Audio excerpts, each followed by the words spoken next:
I feel like art made me a better person. Art made me more articulate and more coherent in my day-to-day living.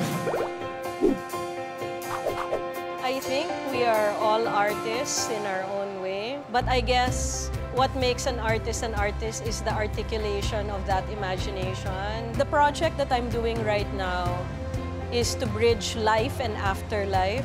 So, yun yung concept na nasa utak ko ngayon. I use performance art to create that bridge. Performance art is described by what it is not. So, it is not many things like music or theater. Ang performance art ay paglalaro ng isip na gamit ang katawan at konsepto. Maraming mga interaction na pwedeng mangyari with the audience. Maraming paglalaro na nakakalimutan ng katawan na sa performance art, ginagawa mo ulit. It's such a dull world without art.